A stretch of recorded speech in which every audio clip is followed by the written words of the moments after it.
You see, this is the kind of attitude that we Christians will face when Muslims dominate. This is the kind of attitude that we Christians will face when Muslims dominate. Let us be clear.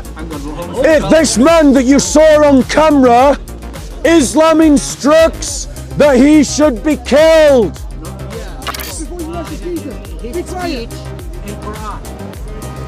The hate speech in the Quran. Yeah. Because I'm gay, they are all homophobic in the Quran, homophobia, you know? And to those good Muslims, I say that if you're condemning the practices of your own religion, leave it. Stand up for yourselves, Christians. Find your balls and start speaking up for your brothers and sisters around the world.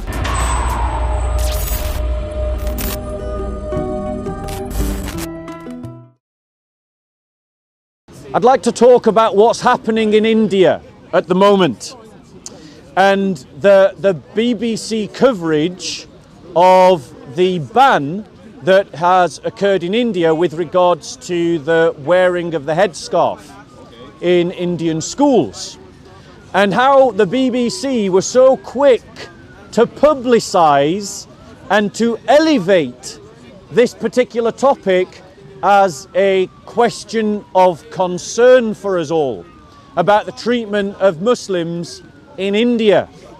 And I want to ask the question to all the BBC employees, those editors, its chairman, and to all the sycophants of the BBC, why has the BBC not covered the Hindutva's persecution of Christians in India?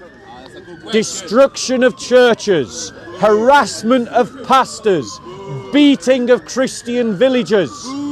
All of these things have occurred in India, and the BBC had nothing to say about it. Nothing. But the moment a headscarf gets banned in a Hindu school, the BBC are all over it like a rash.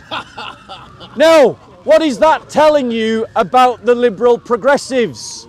About their hypocrisy, about their double standards, and about their willful silence of the persecution of Christians in India by Hindus, as well as their persecution of Christians in Pakistan.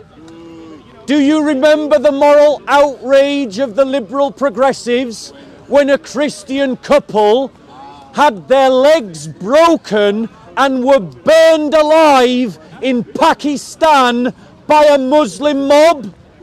No, you don't, do you?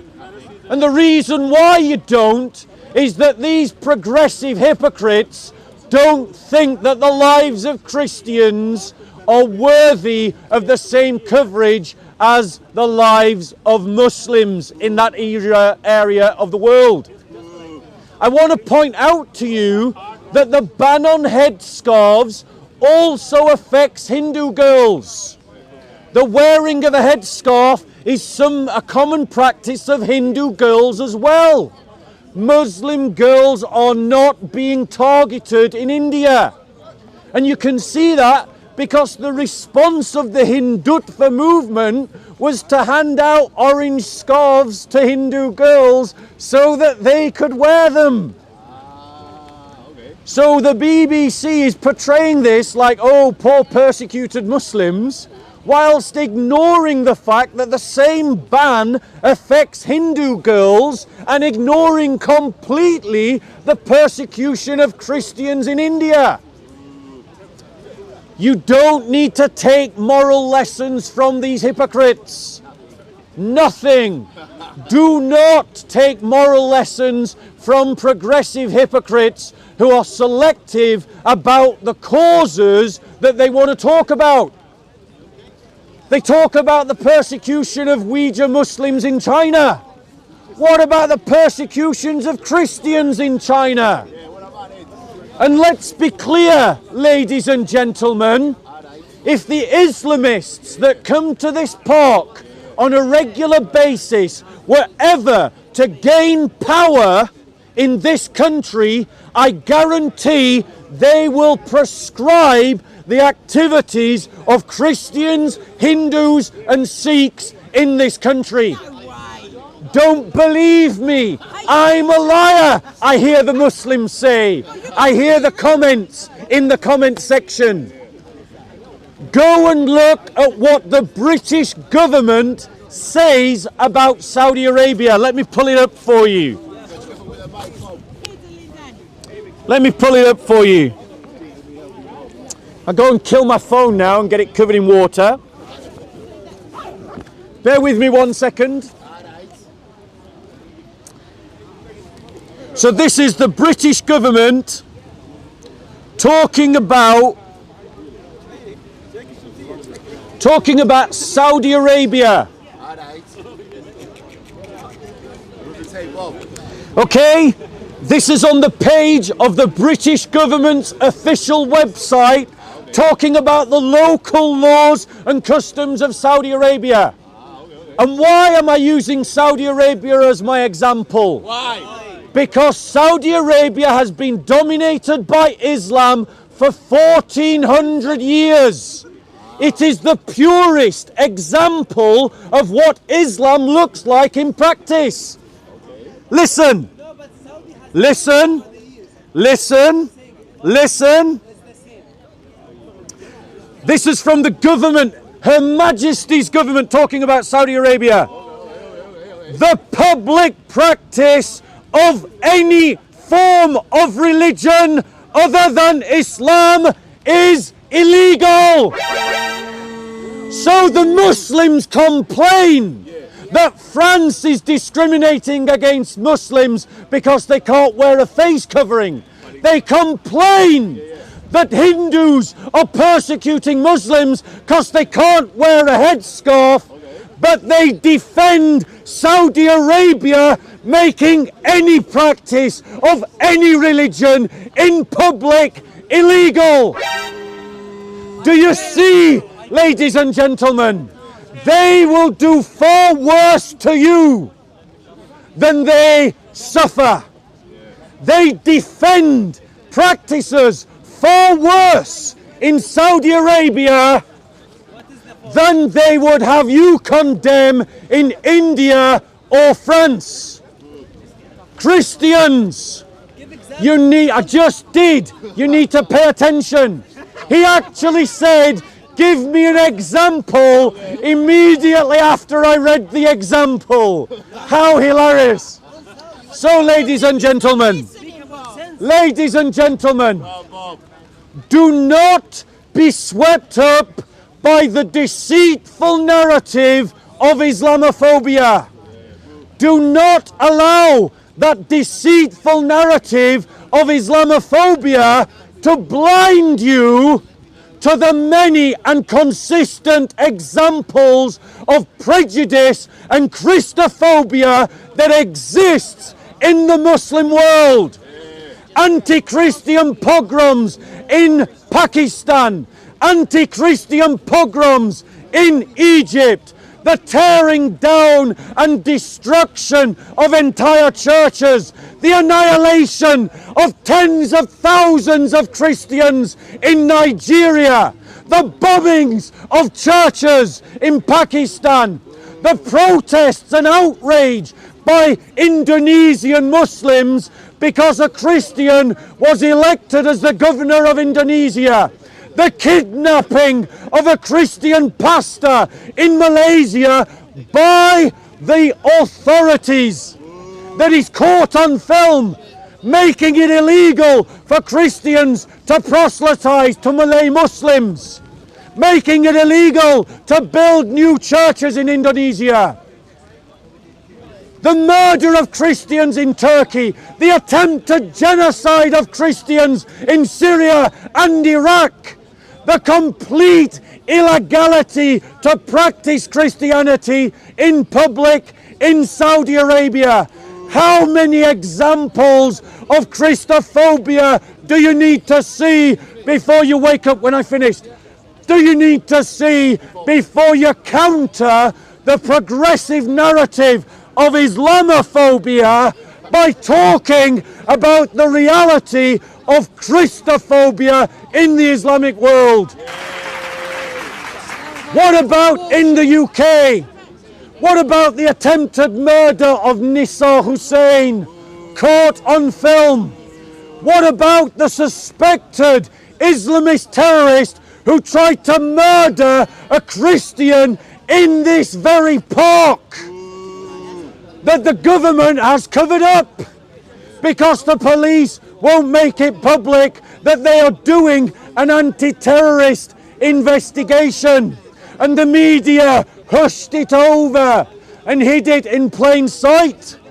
What about the suspected Muslim in East London who tried to tear down a cross?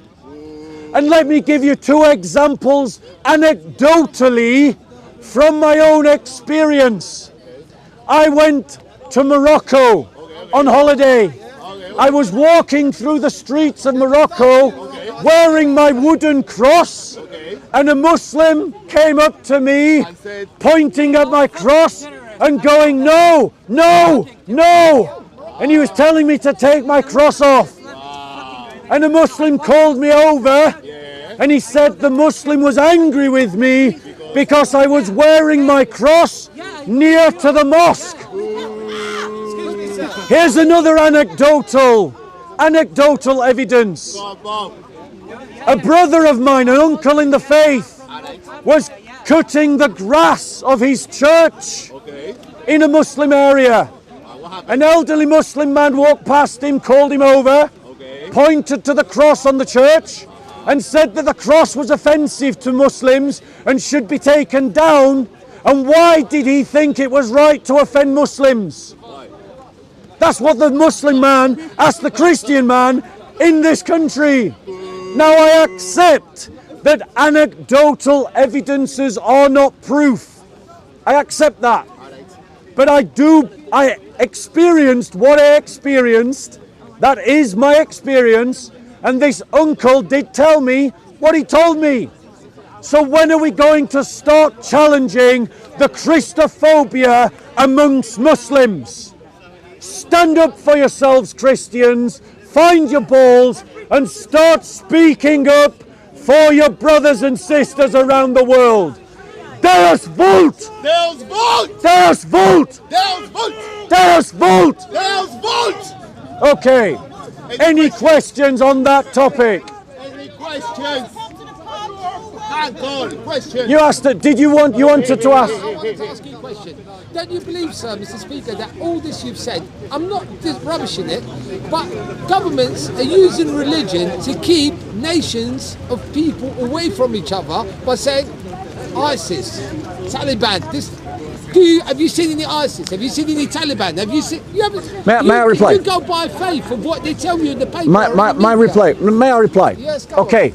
So the uncle asks, Yeah, what did he ask? does he not believe that there are it's an act of the government simply to separate peoples from people? Ladies and gentlemen, don't give him, JC, don't give him airtime. Okay, so ladies and gentlemen, Islam was persecuting Christians and Jews and pagans from the time of Muhammad. That's right. Dimitude is a practice of Muslim Sharia law. There's no Muslim that would deny that dimitude is part of Islamic teaching. The Quran says that Christians should pay the jizya tax and feel themselves subdued. Some translators put it as humiliated. That, and this Muslim behind the camera said, and why not? And this Muslim nods his, okay, sorry, this Muslim says, and why not? Well, let me finish. So, this is the reality of what Islam teaches, and it is legitimate and a moral requirement of every Christian to stand up against this injustice. Let me Brother, you wanted to ask a question. He's asked his question. What question do you want to ask? What's your question? You wanted to ask a question. What's your question? Hate speech in Quran. Yeah. The hate speech in the Quran. Yeah. Because I'm gay, they are all homophobic in the Quran. Homophobia, you know. But it's in every religion, homophobia. I know. I don't have any religion. You know. I don't believe any religion. I'm from Saudi Arabia. I come to here. Let me deal with his question. He was polite to let you. Right. So, But sorry, because my English is not you're going good. to have your conversation with him. I'm going to stay. I heard your question. So, yes, there is hate speech in Islamic sources. The Quran describes Christians and Jews as the worst of creatures. In the Hadiths, it says that those who make images like Christians on the day of judgment will be the most hated by Allah. I will send the reference. It says in the Hadiths that the companions of the Prophet never left an image or a cross in the house of Muhammad except that he obliterated it. The Quran commands Muslims to wage war against non-believers until they become Muslim or until they pay the jizya and find themselves subdued. If I wrote a pamphlet and put it through letterboxes saying that we should do to Muslims what their holy books say that they should do to us, I would be arrested, prosecuted and thrown into prison for hate speech. But yet the Muslims will defend doing it to Christians. First thing they do is they say that you're lying. Then when you show them the evidence, they try to defend it. Next question, go on. Wait, let him ask a question. Yeah, here, go ask a question. Ask a question. Ask a question on topic. Okay, so the brother asked a question that is completely off topic. Next question, you wanted to ask a question. I talked about hate speech. Yeah, right, Mr. Speaker. I did talk about. Did I answer your question, sir? Yeah. Thank you. So I did answer his question. Mr. Speaker, Right, next question. You went to Morocco, yeah? You said you went there. Yes. Now, Islam, Muslim country, we agree, yeah? Now, how comes the Jews, yeah, with the only group of people that they respect are the Moroccans? I could go to Israel with a Moroccan passport and they won't stamp it just in case I want to go and do Hajj, yeah? Right? If I go with my British passport, they won't let me in because I've got a couple of convictions for the Awaki back and say you're a drug dealer, yeah? You know what I mean? So, Islam, right, what you're saying is a lot of things that are there and they're not there because the Kafar, they were persecuted. The Jews were persecuted by the Kafar? The Kafar, you know, the group of Christians, Kafar they used to call them, yeah? Kafir, by the way, has the spiritual equivalent of calling a black man the N-word. This is an insulting term that Muslims throw upon Christians. It's hate speech. It's an abusive term. Do not tolerate Muslims calling you kuffar. It's an abusive linguistic term. There was a group of people named that in the history, yes or no? And who are those? Are Christians and Jews? Right. Right. No, I'm doing questions, sir. I'm not having a. Right, but the point is, what I'm trying to say to you is. What's the question? The question is, there is no religion in this world, including the Jews. They said in their statement, we're God's chosen people. So what's the rest? What's the question? The question is, you're just targeting one particular religion about all the bad. What's the question? The question is, you're wrong. Right. So he hasn't got a question. But allow me to reply to his comment. Allow me to reply to his comment. The difference is that if I ask the Muslim to show me from the New Testament where persecution of Muslims or Jews is called for, they will not be able to find me a single verse. But I can find in the Quran and the Hadiths clear instructions to persecute Christians and Jews, and that is the difference that we face. The liberal media has lied because the liberal media wants to sustain a narrative of three Abrahamic faiths that are all the same. This is a lie. Christianity, Islam and Judaism teach different things. They are different religions. They have different values. They have different beliefs. If Islam dominates a society, it looks like Saudi Arabia. If Christianity dominates a society, it looks like Europe, or Ethiopia, or Armenia. I was Muslim, but now I'm not. Oh, how Saudi? Why have you left Islam? Because I'm gay. It's fucking relative. Yeah. Ah, okay, because you're gay, you left Yeah, Islam. yeah. Let us be clear. If this man that you saw on camera, Islam instructs that he should be killed. Simple. Simple. If there's 4 witnesses to him having Four witnesses. Four witnesses. Now prove it. Prove it. Because 4 witnesses is to rape, extramarital sex. That's what 4 witnesses is about. Extramarital sex is it's prescribed for sexual relations, men and women, outside of marriage. The first thing that Muslims do is always deny. The second thing that they do is try to defend. We see this in the park. We have countless examples on camera of Muslims defending slavery, sex with children, persecution of religious minorities, waging war against unbelievers, raping women who are captured in war. We've got countless examples on Soko film, Sam. You should watch it more often. No, you savvy. Can you provide that evidence? No, you Where like savvy. Mansour, Hashim, Muhammad, they provide. So, there you go. Liar! Liar! Where are the proofs? Where are your arguments? Should, in Sharia law, quick question. In Sharia law, should Christians be made dhimmis? No. Are you saying that all of those Muslims who say that Christians should be dhimmis is wrong? What mean dhimmi? What mean dhimmi? People like you. There you go. People like There you go. Here's a Muslim saying that I should be made a dhimmi.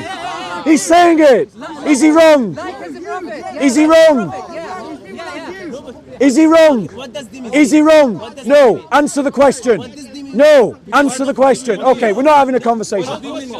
So, go on. Question. What dhimmi mean? Why did one of the Jews say the Muslims saved the Jews in Spain? Come here, I'll answer you. Wait. No, it's all right. When the Muslims We worship a cow. We don't worship a took cow. over Spain, Yeah. one of the intellectual Jews said the Muslims saved the Jews. So let me reply to that. What was the question? Repeat the question. So the question was, if Muslims are supposed to kill the Jews, why did the Muslims save the Jews in Spain? The brother wasn't listening to what I said. I did not say that Muslims are commanded to kill the Jews. I said that the Quran instructs Muslims to wage war against unbelievers until they become Muslim or until they pay the jizya. You need to listen to what I said. But since he brought up Spain as an example, let us use Spain as an example. When the Muslims conquered Spain, they reduced Christians and Jews to second-class citizens. They desecrated churches. They prohibited Christian practices. They allowed Muslims to have a higher status in law than Christians and Jews. For example, Muslims could own Christian and Jewish slaves, but Christians couldn't own Muslim slaves. Muslims could marry Christian women, but Christian men couldn't marry Muslim women. And he says that it's true. And he says that it's true. So he says that it's true. So my thesis is correct. Islam is an apartheid system in which Christians and Jews will be made second-class citizens. And Islam, have you read any Quran? Have you read anything in the Quran? Have you read the Quran? Have you read the Quran? Are you a scholar of the Quran? How can you comment on something you And don't this is what the Muslims do. Whenever you call them out on what their ideology, I'm answering your question. You asked a question, allow me to answer it. You asked me a question, allow me to answer it. He asked, what are the Jews doing to the Muslims today? And this, ladies and gentlemen, is what you've got to be aware of. The moment you put your finger on the injustices of Islam, the first thing that the Muslims do is try and change the subject. They always try to change the subject, and they often want to talk about what someone is doing to the Muslims. If my boat is sinking and your boat is sinking, does me pointing out your boat is sinking stop my boat from sinking? No. So simply pointing out that Muslims are the subject of injustice does not excuse the injustices of Islam. And if Islam is guilty of injustices, every good person should fight against it, and every good Muslim should leave it. Islam is the religion of justice. Islam is the religion of justice, he says. Let me ask you a question. Let me ask you a question. Let me ask you a question. Let me ask you a question. Let me ask you a question. Let me ask you a question. If the British government passed a law that said in Britain that your life, in terms of compensation paid by the court, would only ever be half my life because you're a Muslim and I'm a Christian, would you say that that was an example of Islamophobia? I would say it's the British, without saying it officially, I've done it across the world. You're not answering the question. Because they don't say it You're not officially. answering the question. You're not answering the question. And this is what they do. They don't notice how he changes notice how he's changing the topic. Notice how he's changing the topic. So I'm not going to talk to him. He's not answering the question.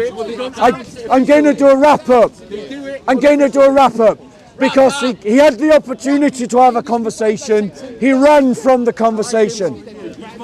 The example that I gave is an example from Sharia law itself. Sharia law states that legally, in terms of compensation, the life and value of a Christian or a Jew is half that of a Muslim.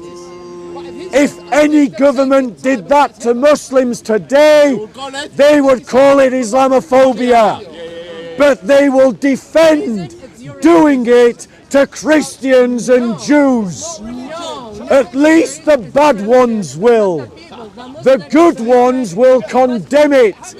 And to those good Muslims, I say that if you're condemning the practices of your own religion, leave it. Leave it. And turn to Christianity. Because the Christian faith, when it is followed, establishes the equality of all human beings in the law. So, ladies and gentlemen, I'm going to stop because I am freezing cold. Freezing cold. Okay. Shall we go and get a cup of tea? Because I'm soaking wet and freezing cold. You have good energy, but you're doing it for the wrong religion. No, bro, tell me. I want you. No, be honest with me. No. No, listen. Right? No, listen. Listen, bro. Be an honest man. No, listen, bro. Be an honest man. I want you to answer my question. I don't want you to divert. I don't want you to obfuscate. No. He's brewing. You come to the Marriott Hotel with me. Let me buy you a camera if you want. Come to the Marriott Hotel with me. Let me buy you a camera. No, he's just pulling. Answer my question. Answer. No.